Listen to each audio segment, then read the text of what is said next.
প্রিয় দর্শক, আসসালামু আলাইকুম। আশা করি সবাই ভালো আছেন। হাঁসের ভ্যাকসিন দেওয়ার নিয়ম: কতদিন বয়সে হাঁসকে ভ্যাকসিন দিবেন। হাঁসের ভ্যাকসিন মূলত দুটি, ডাক প্লে ও ডাক কলেরা।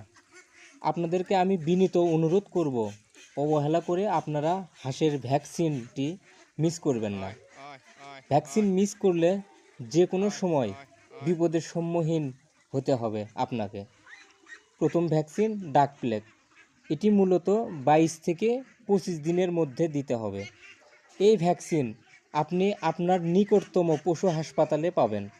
যদি না পান তাহলে আমার সাথে যোগাযোগ করবেন, ইনশাআল্লাহ সংগ্রহ করে দেওয়ার চেষ্টা করব।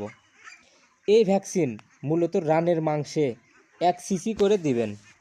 দ্বিতীয় ডাক প্লেগ ভ্যাকসিন 40 থেকে 45 দিনের মধ্যে দিবেন একইভাবে।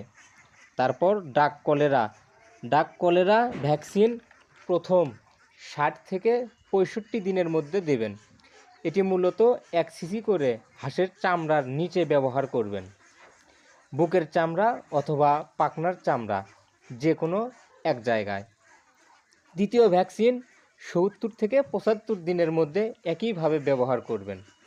তারপর 6 মাস পর ডাক প্লে ও 15 দিন পর ডাক কলেরা ভ্যাকসিন দিবেন।